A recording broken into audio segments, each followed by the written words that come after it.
Welcome to the Kit Car History Files series, where we'll be going through the industry's past. We'll be visiting old marks of long ago, some modern ones, some mostly older stuff. A lot of archive information with photographs and information on the cars they made, the people involved, and what happened to them. Hi, welcome to the Total Kit Car YouTube channel. My name's Steve Hull, editor of TKC Mag and TotalKitCar.com. And I'd like to welcome you to another episode of our Total Kit Car History File series. If you're new around here, welcome.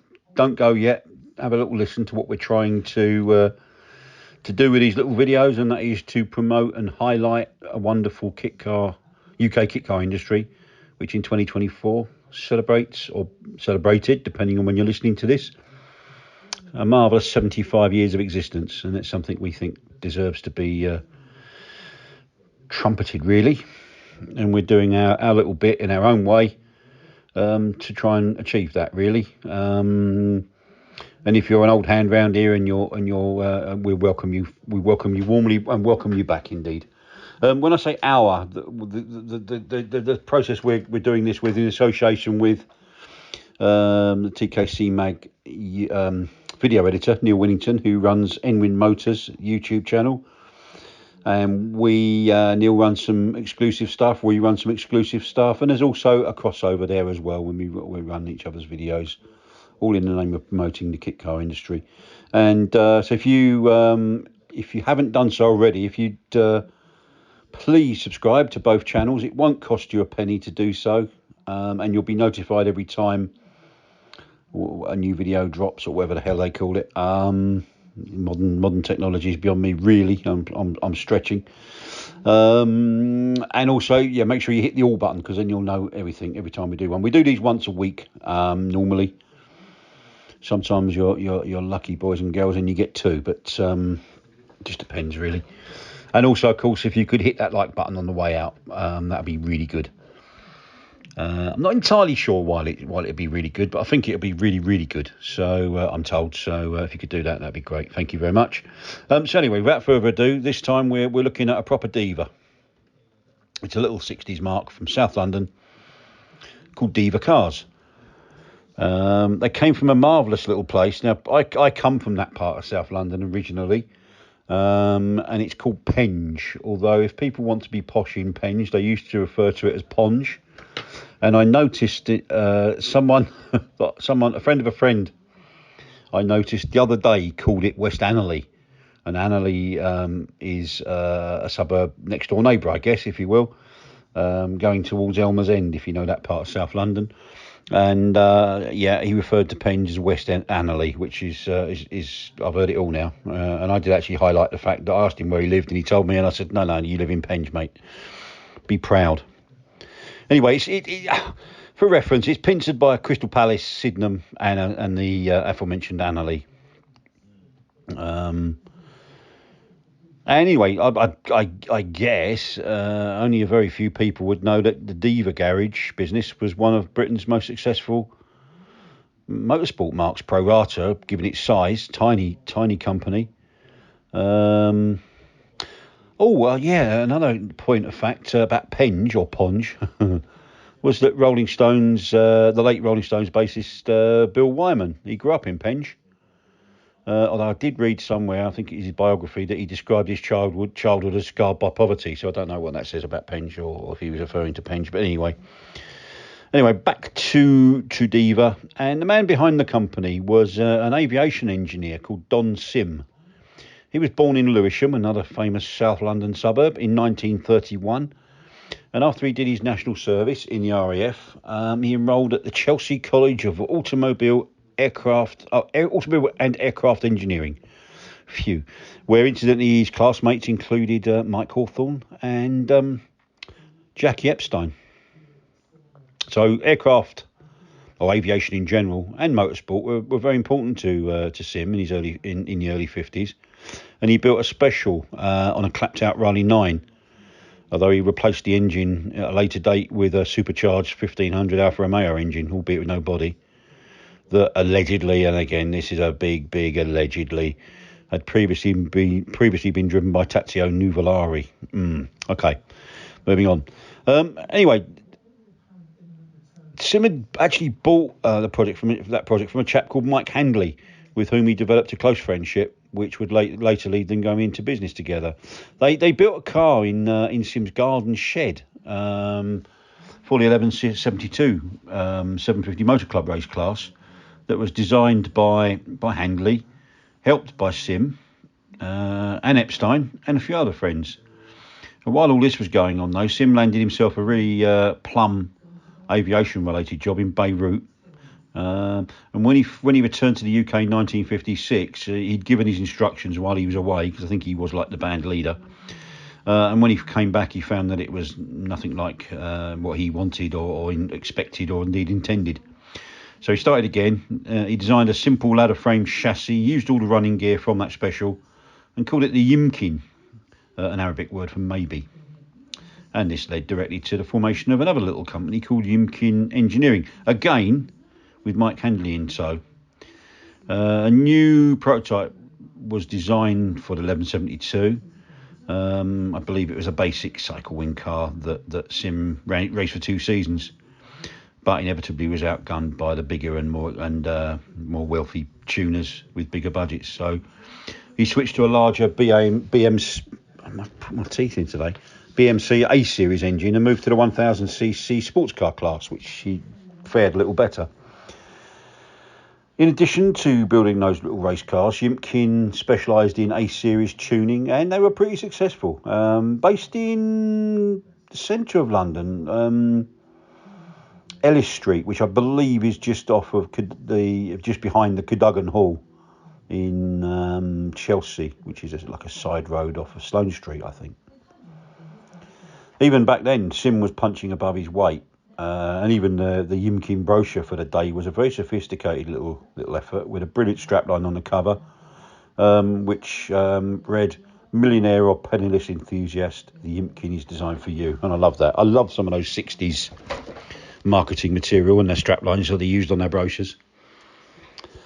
Formula Junior was a popular motorsport category in those days, of course, and in the right hands, Yimkin in a Formula Junior could be really competitive.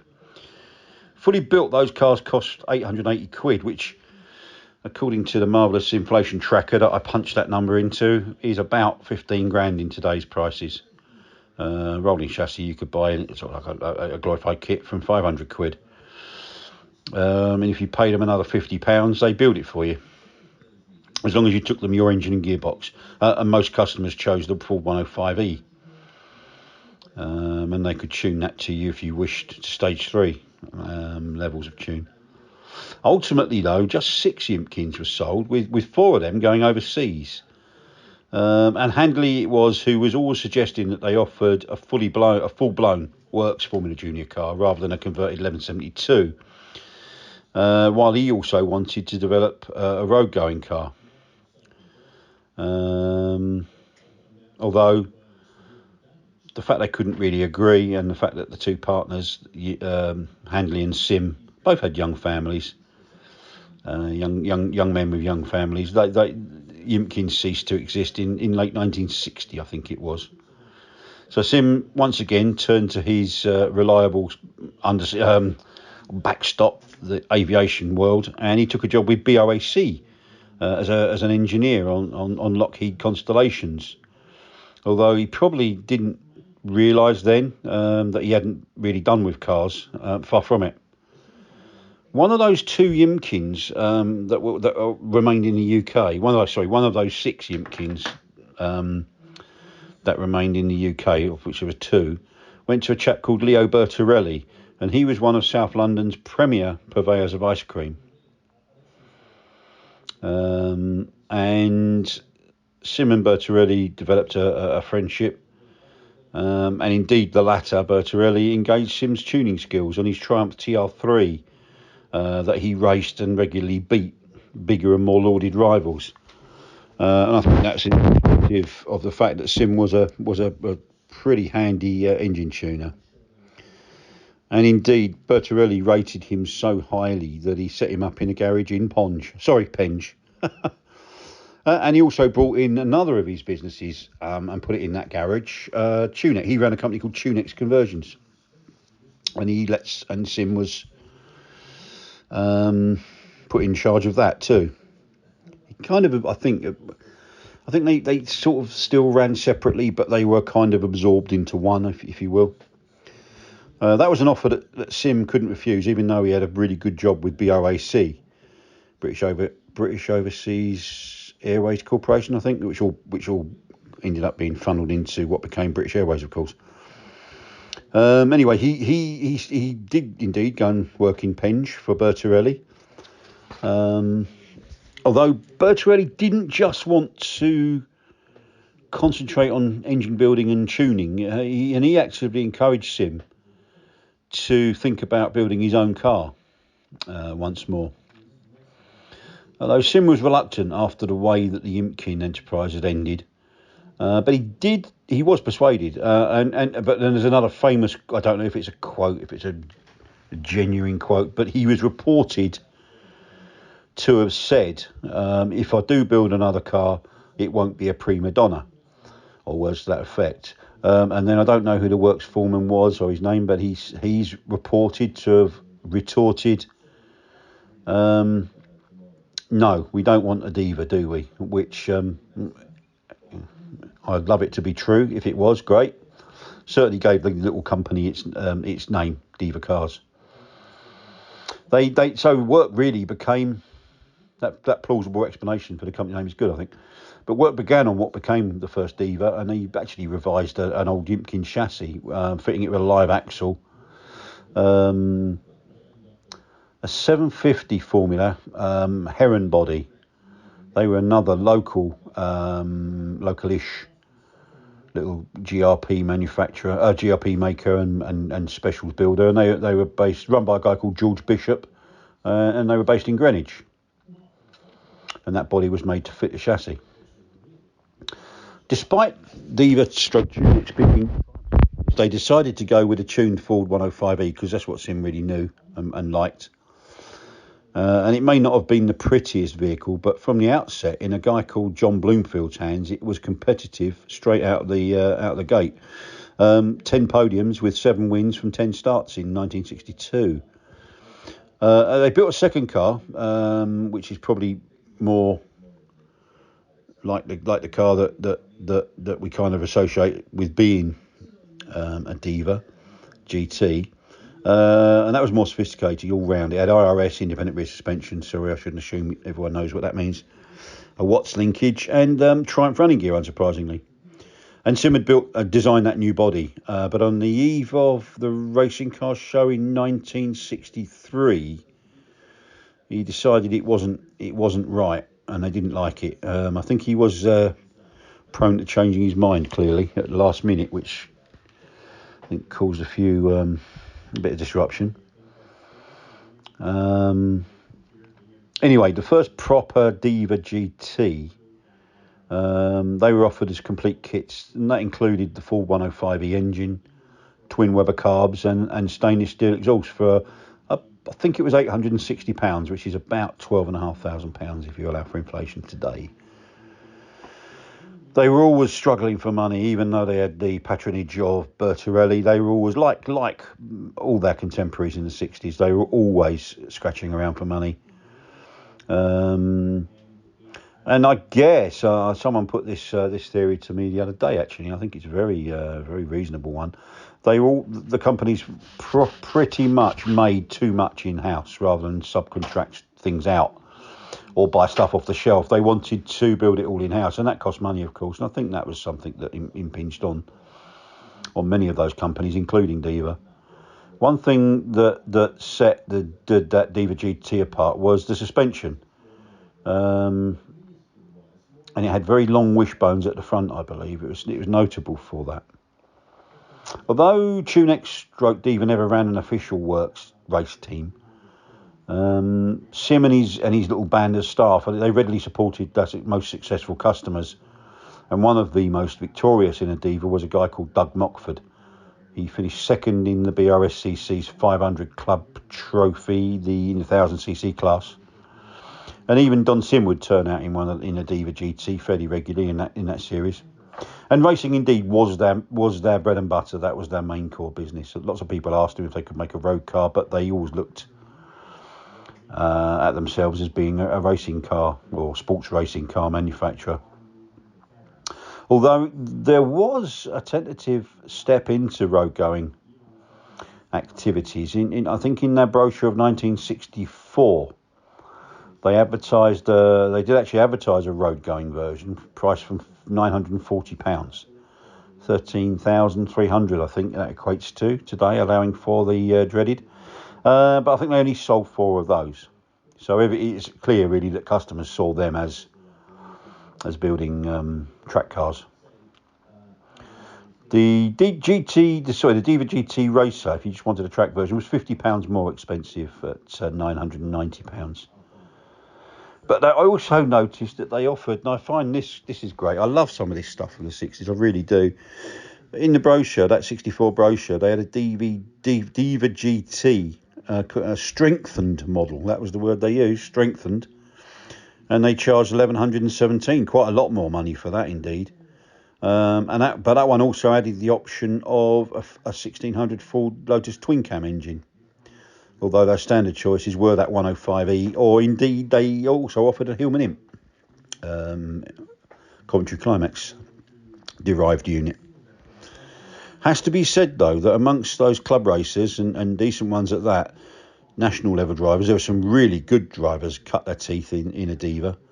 John Miles was one, and I believe, well, in fact, I know Jackie Oliver, late sports car great, and also a Formula 1 driver. He learnt his craft in a Diva GT. John Miles, I think, is notable in a Diva for winning 16 out of 17 races in the Red X Trophy Series of 1965, which is some going. Anyway, in 1960, that same year, 1965, Leo Bertorelli was struggling to run his 2 businesses. Sorry, more than that. He had a construction firm, the ice cream business, and Tunex, of course, along with Diva. So he had 4 businesses. Several were quite diverse from each other. And he wanted to streamline his operations, really. So... in fact, I've used the word Diva when I shouldn't have done, really. Tunex became Diva Cars in 1965. He officially amalgamated the two. Everybody refers to Diva as being Diva right from the outset. But if we're going to look at the official story, Tunex, those first Divas were under the Tunex banner until 65, when Tunex became Diva Cars. Anyway, and Sim and his team moved out to a couple of railway arches in Camberwell. I'm mentioning some really good old South London places here. Behind a chap called John Bloomfield's garage. Departing was a happy one. And Bertorelli retained that premises in Penge. I think his construction company went into there. I think, might be wrong. And he remains an important figure in Diva's history, of course. And he continued to race and do some rallying at national level. And indeed, he sold his ice cream empire to Lyons Maid, a famous, along with Walls, a famous British ice cream maker. Although they kept him on a retainer, on the condition that he got rid of his other business interests, though. That's kind of the kicker, really, which is one of the reasons I think Diva's time was limited, because he had to withdraw his patronage from the company, and Don Sim took over complete control. Let's just talk about Bertorelli for a minute. I was lucky enough. I grew up in that South London area, and I always remember it was an ice cream lovers. If you're a kid then, it was an ice cream lovers paradise, really, because in that area around sort of Catford, Lewisham, South Norwood, there was three companies that were pretty well known on that turf: Tony Bell, Bertorelli, and the name Rossi, which if you found a status quo might ring a bell. Francis Rossi's nan ran an ice cream company in Catford. Proper old school. And I think Rossi's one of my favourite, actually. But as a kid, I remember Tony Bell and I remember Bertarelli ice cream vans. That kind of gives me an indication of how old I am. But anyway, never mind. Anyway, back to Diva. And they introduced a second model, the Valkyr GT. And this one was intended to plug the gap between a track and a road car. So it was a combi car, really. It could be used in either. And it was pretty successful in motorsport. It had similar engineering underpinnings, unsurprisingly, to the Diva GT. But it was prettier, I think, in my eyes. It made its debut at the Racing Car Show of 65, or was it 66? But anyway. Sim now, he was an ambitious chap, and he was always looking for an angle. He's a good South London boy, so he would be. And he built a demo car with a Hillman imp engine. And the hope of that, he had a little bit of an angle there. He was hoping to persuade Roots' then competition manager, Marcus Chambers, to race a couple as an experiment alongside their existing work Sunbeam Tigers, just to see and to show him what could be done. He even came up with a new name for the Valkyrie, the Demon, which, if you look up the meaning for imp on a search engine, you'll find there you go. So Demon was a good name, and it was quite clever. Although interested, Chambers never pursued that idea. So Sim picked his toys up and chucked a Ford engine back into put a Ford engine back into the Valkyrie, well, changed its name back to the Valkyrie in the process. So I think he took his ball, put it under his arm, and stropped off, really. That Valkyrie had an interesting, I've seen it described as a birdcage style space frame chassis. It was pretty sophisticated, and it was quite a strong chassis. It could take up to 300 pounds, 300 brake horsepower, according to Diva Cars blurb. One customer did fit a Coventry Climax FPF, which I think is something like a 2.7 litre engine. Although there's no record of how successful that was. Rear suspension was as per Diva GT, but the front had an unusual horizontal and coilover arrangement with discs all round. They designed that body, as I mentioned, it was always intended to be slightly more upmarket, and they designed that one with Group 6 race regulations very much in mind. And Doug Mockford again and a guy called Mike Watton were very successful in Valkyries. And in fact, I think Watton actually raced one of those that car that the Demon that Sim had taken to speculatively even taken to Marcus Chambers. By this time, the Tunex Triumph tuning work had stopped, and Diva were concentrating on Ford and now A series primarily, mini engine primarily for tuning purposes and business. Sim had plans for even more sophisticated, dedicated road car, the 10F, and he brought in some new investors to help fund the development of that. But rather than silent partners, they got a little bit chirpy and got more involved in the business than Sim was expecting and wanting, indeed. And it wasn't long before his little team were up in arms and began leaving one by one. And I think by sort of late 66, Sim had effectively been forced out of his own company. And so he just went back to a job in aviation. I read something in an old copy of Motorsport magazine where he said of all the mistakes he'd made during his working life, he felt bringing in those new directors was perhaps the biggest. So there we have it, a very successful little sports car company with a potentially bright and very successful future had simply imploded due to politics. And the damage was compounded by 1967 when the company were made part of the Skodek Group, who at the time also owned JAP or JAPS engines and Royal Enfield motorcycle manufacturer. There was a flicker of hope when production shifted to the Isle of Wight, but that was soon extinguished and the curtain or the shutters finally closed on those railway arches for the last time in 1968. And right until the end, Diva customers were winning on the racetrack. Doug Moxford, Jim Hardeman, who I think he was winning the 1300 class at the Nürburgring 1000 kilometre race in 68, finishing a very creditable 38th overall. And all in all, by the time that the fat lady had son, I think they'd won, that mark had won over 200 races. Not bad for a little company from Penge, I don't think. So if we look at the model chronology, just before we wrap up, the first that modified Heron Europa Heron 750 bodied version has been retrospectively christened the Diva A type, but the first the Diva that we kind of know and recognise would be the B type, and they made 6 of those in 1962. And then the first proper GT was the C type. One of these was converted for road use. Indeed, very early on, when it was owned by a chap called Steve Pethybridge, who took car to the show at the Hindhead Kit Car Show. I remember in 1978. I remember reading about that in one of Philby's magazines. Then came the D type in 1964. They made 13 C types, by the way, and then the biggest selling Diva of all, the D type, came in 1964, and that had a longer nose and headlights that were ready for road use. And then then came the 10FS we talked about.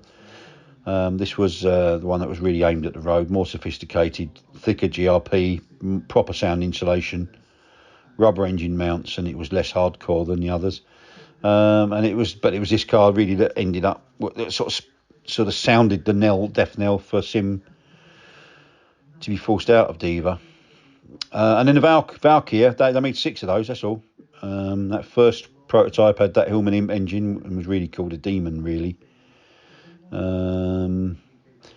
I think if you look at the Chevron B6, I looked at that the other day. Actually, there's some real similarities, and though they were several hundred miles apart, there were some similarities visually between those two cars. But I love both of them actually.